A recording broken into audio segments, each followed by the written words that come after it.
Swayam Prabha. Digital India. Educated India.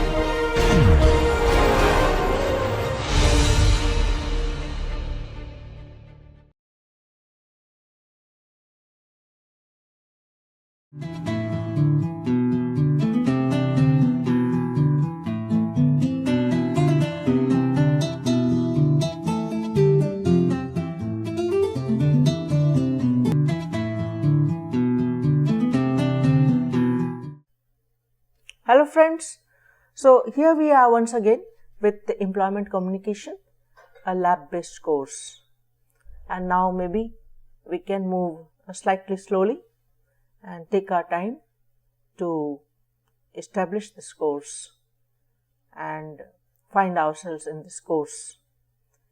I hope that all of you are with me and we are on the same page, and I also hope that you are enjoying this course as of now. So we are moving to an important section of this course, and that is called verbal communication. So till now we have introduced you to the course, we have introduced you to communication, we have emphasized on the importance of communication skills at the workplace, and now this is lecture number 4, which is verbal communication. Lecture number 4 and 5 together they are one unit, which is on verbal communication. As I have already mentioned in my introductory lecture, verbal, the English word verbal, V-E-R-B-A-L, springs or originates from the Latin verbum, V-E-R-B-U-M, that is, in other words, words. So Latin verbum means words, and verbal communication is therefore communication through words. So let's move further.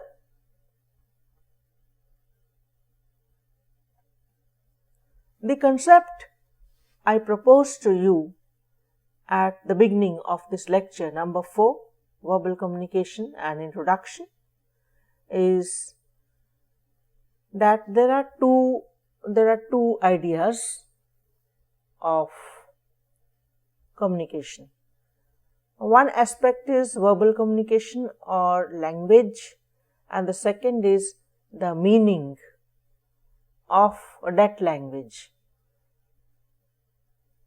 And as I mentioned in the concluding part of the previous lecture, that is communication skills at the workplace, one basic truth about communication was that meanings exist in the mind.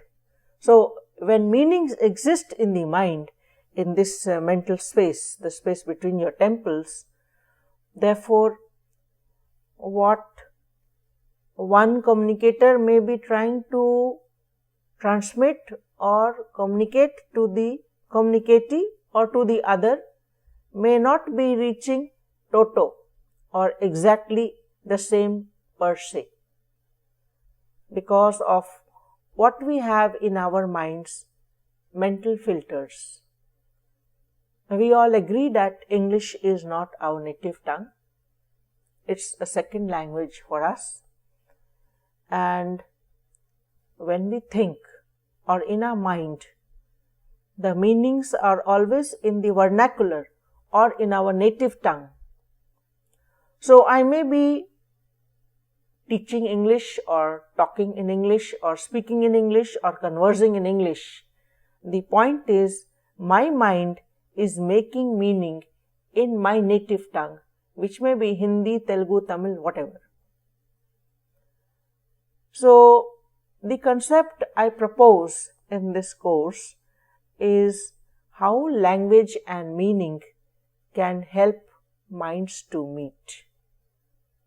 So there is required a consonance, there is required a strategy, there is required effort, there is required deliberation, slow deliberation in using language to mean what you want to mean so that the other can understand what you intend to mean and gets the same message what you intend to transfer or transmit to the other, the communicatee. So let's move further. Now the objectives of this lecture are quite a few. This is divided into 2 lectures of half an hour session each. The first is I will define language, and the second, how language works. The third, how the communication of meaning happens. Then we will come to certain important aspects of verbal communication. The first aspect we cover is culture, and how culture influences language, impacts language, and makes language operate in a different way altogether at times as well. The second aspect we cover is gender, that is male and female. Across both these genders, language is used differently, even if it is the same language. An Englishman will be using English differently, very differently from an English woman using differently. So the language might be one, again I say, but the way in which a male and a female use language varies, and therefore that impacts verbal communication. We will move further to how language is associated with power. In this lecture series of 4 and 5, we will be covering how language can be used to communicate power, how power can be exhibited through language. Then we come to problems with meaning.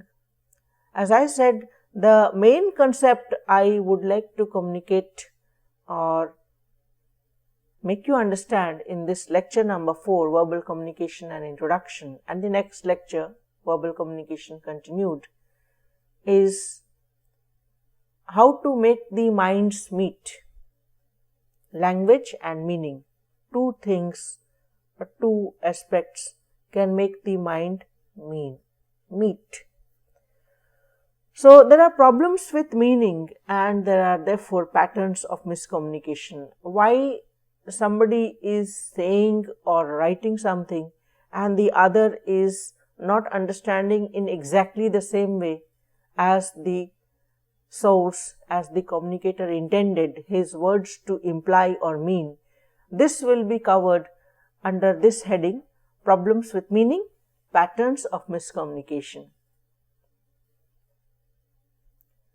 Then there is a need to cover also the area of how we can make language work for ourselves. Thinking critically about language, how to make language work for you.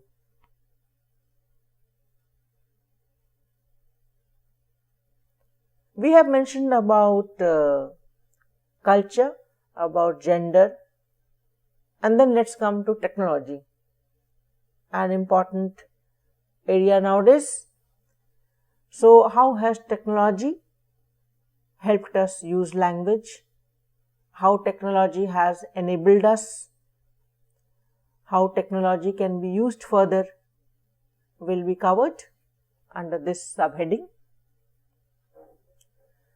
Then in conclusion, penultimate, I have some guidelines for developing language skills for us, and we summarize in conclusion for this series of 2 lectures, 4 and 5, verbal communication, an introduction and verbal communication continued. So let's come to the topic of what language is. And language can be defined as unified system of symbols that permits the sharing of meaning. We have already emphasized at the outset of this lecture that language and meaning can help minds meet.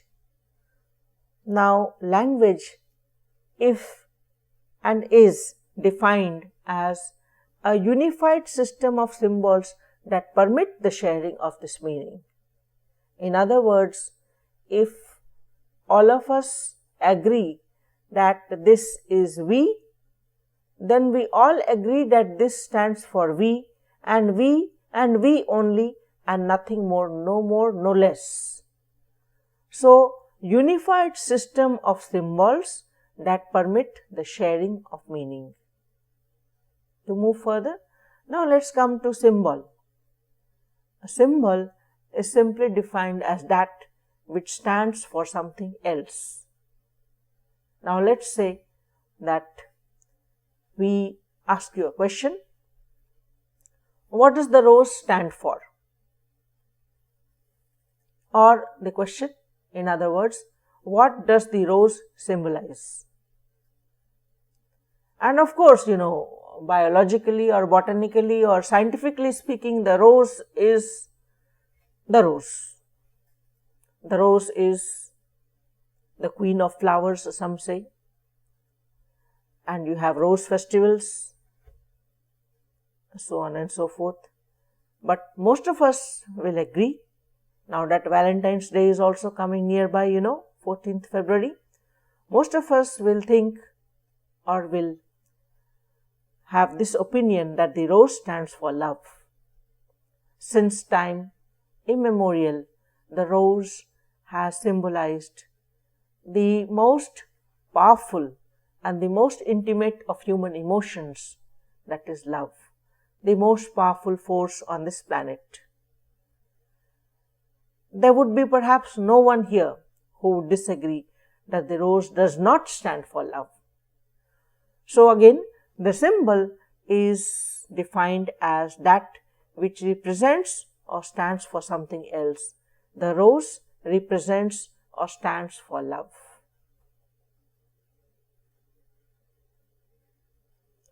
So, how does language work? Point number 2. Now that we have defined language and we have defined symbols which are the building blocks of language, let's come to point number 2. How does language work? And we have two researchers, Ogden and Richards, C.K. Ogden and I.A. Richards. And Ogden and Richards have this proposition of the triangle of meaning. So, the triangle of meaning has 3 components. The first is the word itself, the second the thing, and the third the thought, or what is in the mind. So, the first is the word consisting of symbols, then the second is the object, and lastly is the thought.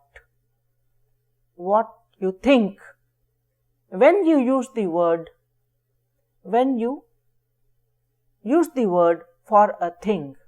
So, the thing, the word and the thought about it. This is the triangle of meaning proposed by the researchers Ogden and Richards. So, the triangle of meaning explains the relationship which exists between words, things and thoughts.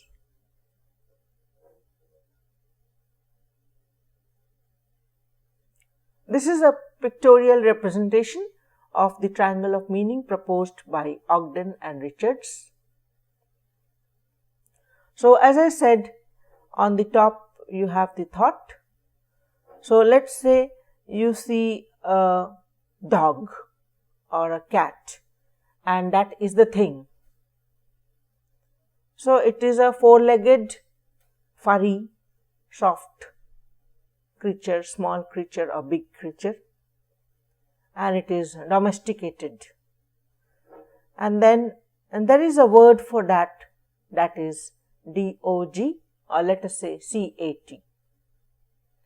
And Then there is the thought, as I was describing, a four-legged creature which is a domesticated animal or a pet. So we move further, and I would like you to see a small video here.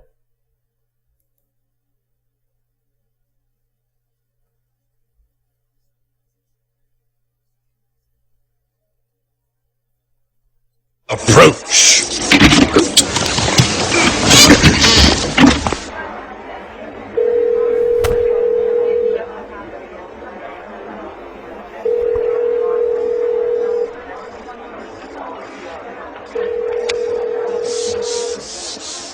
Easily erasable. Camlin whiteboard markers. Actually, what this organization really needs is repositioning. That means that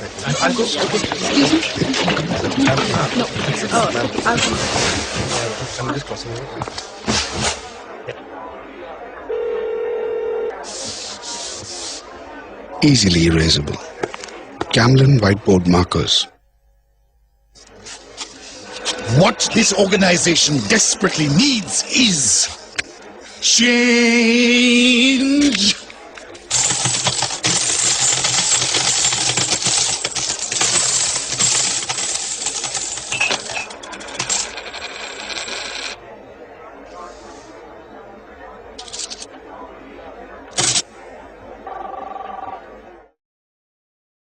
So, I feel that you must be quite amused on seeing how the people in the organization or in that small office, and perhaps presentation is going on by the big boss or the boss, and the miscommunication which is happening as shown in the video was about taking the words literally,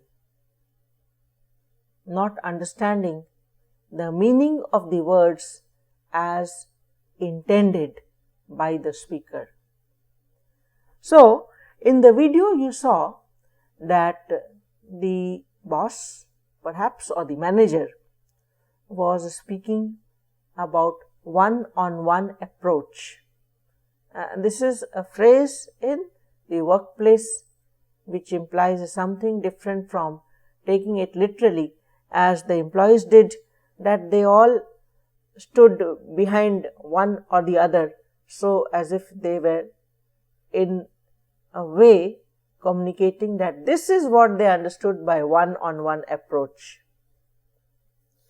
But more funny is what happens secondly when the manager says that what the organization needs is repositioning.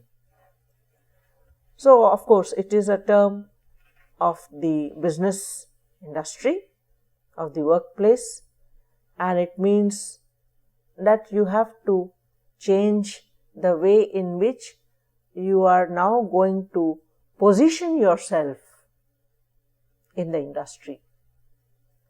But again, the audience, or let us say the employees, or let us say the ones who are working, take it literally, and they change their seating positions or standing positions in that small meeting place or room.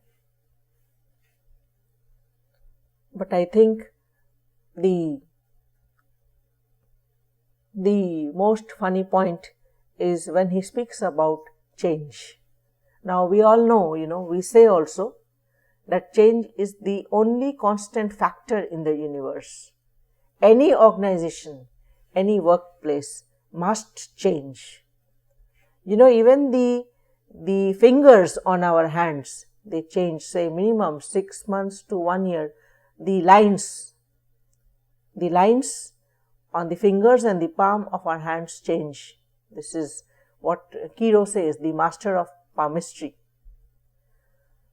So change is a way of life, change is progress, change is growth, and the workplace demands change. If things are not changing, if people are not changing, if the company is not changing, then there has been no growth. There has only been a static position for the company or the workplace. So the last howler in that short video presentation was the fact that the boss says, what we need now is change, and all the employees, perhaps some of them are Indians as well, they start collecting the currency change, the coins they have, and they deposit, they place it on the center table. So of course we saw a very funny ad of Camlin whiteboard markers, but what I wanted you to understand from that short video was that if we think about communication of meaning, there must be total balance between language and meaning. The word you use and what you imply, and whether that implication is same to same understood by the other, the communicator. So now we come to the communication of meaning, and actually any word will have two meanings, or let us put it this way, that meanings are of two types. First, denotative, second, connotative. So there are two types of meanings, denotative and connotative. Now what does the word denotative meaning imply? Denotes that, we use the phrase denotes that. X denotes 23, let us say, for example. So X stands for 23. As we said in the triangle of meaning, the word stands for the thing. The word three-lettered DOGCAT stands for the thing. The living animal, four-legged, furry, domesticated pet. So the denotative meaning are the dictionary meanings of words. Your vocabulary, your diction, the amount of control you have over the words of a language which you are using as a second language user. So all these words are found in the dictionary, which is a repository of your vocabulary, your diction, your word power, your vocabulary usage. So the denotative meaning is the dictionary meaning of words, and it is further defined as the objective or descriptive meaning of a word. So a dog or a cat is perhaps defined, I have not seen it as such, in a dictionary as a small or large, furry, four-legged, domesticated animal. So this describes the dog or the cat. Now we think about the objective meaning. Objective because it is not subjective, it is not personal, it is not having any emotional attachment to that meaning, isn't it? But then we come to the second type of meaning, which is called connotative meaning. Connotative meaning implies subjective meaning. Subject implies each one of us. So in short, in other words, connotative meaning implies one's personal meaning for a word.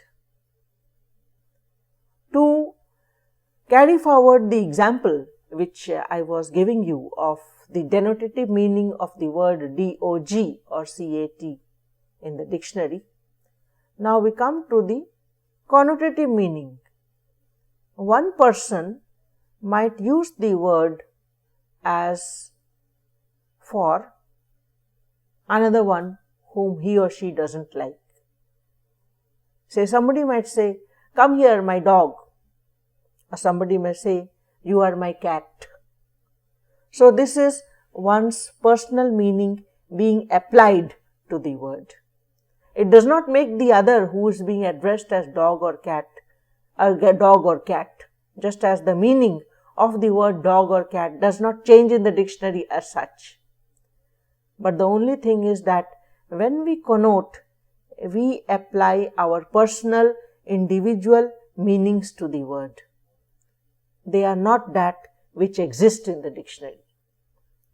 So, denotative meaning is in black and white, denotative meaning is exact, precise, and denotative meaning is as the language would want it to be, formally speaking, in formal terms. Language is a formal means of communication. If we have to define language, we have the simplest possible definition of language. Language is a means of communication. Here also, when I say that language is a means of communication, I am myself implying that there are other means of communication as well. And here in this slide, we see that connotative meaning is the connotations or the several hues, colors and other meanings, level by level meanings, which individuals might imply or apply to a word. So words are denotative and connotative because words and their meaning change with time, place, as well as experience. If somebody has a good experience with dogs, then somebody may say that somebody might use the word dog connotatively with a positive meaning. We will come to more of this later.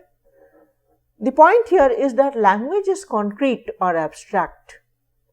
This also matters on what influence or what meaning the word communicates. So, whether language is used concretely or on an abstract level, which is non-concrete level, influences the meaning of language or words that constitute or comprise that language.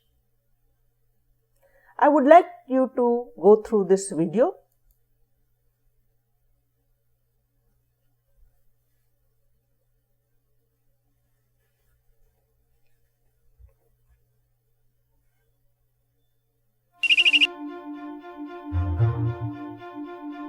Mr. President, Condoleezza Rice is here to see you. Good, send her in. Yes, sir.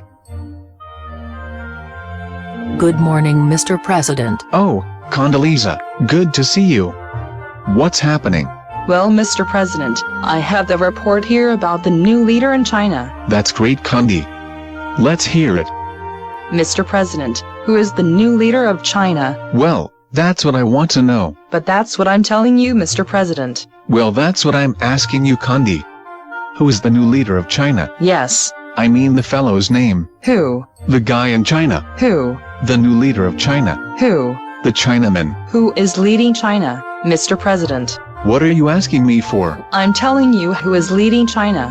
Well, I'm asking you, Condi, who is leading China? That's the man's name. That's whose name? Yes. Will you or will you not tell me the name of the new leader of China? Yes, sir. Yasser? Yasser Arafat is in China? I thought he was in the Middle East. That's correct, sir. Then who is in China? Yes, sir. Yasser is in China? No, sir. Then who is? Yes, sir. Yasser? No, sir. I need to know the name of the new leader of China, so I want you to get me the Secretary General of the United Nations on the phone. You want coffee? No. You don't want coffee? No. But now that you mention it, I could use a glass of milk. And then get me the UN. Yes, sir. Not Yasser. The guy at the United Nations. Coffee? Milk. Will you please make that call? And call who? Well, who is the guy at the UN? No. Who is the guy in China? Will you stay out of China? Yes, sir. And stay out of the Middle East? Just get me the guy at the UN. Coffee? Alright. With cream and 2 sugars. Now get on the phone. Hello. rice here. Rice? Good idea, and get a couple of egg rolls too, Condi.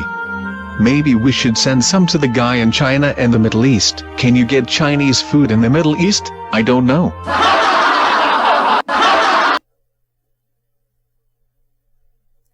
So that short funny video was reflective of the fact that there is more to language than what we have mentioned. It's not only a context of, let us say, culture, gender, technology, which we have already mentioned, but language is coming to you through two ways, spoken and written. And there are perhaps more hitches, more hiccups involved when you speak about spoken communication. In the video, as you saw, because there were subtitles we could understand, in the video which was placed some time back when Bush was the American president and Condoleezza Rice, Kofi Annan, Yasser Arafat, they were still around. The point is that it's reflective of the importance of pronunciation. And pronunciation, or the way in which language is properly uttered or spoken or pronounced, in fact, is important if we have to speak about verbal communication. I think we will end the first unit of verbal communication here. More when we meet for lecture number 5, Verbal Communication, Part 2, continued. Thank you and God bless you. May you stay blessed. Goodbye till we meet again.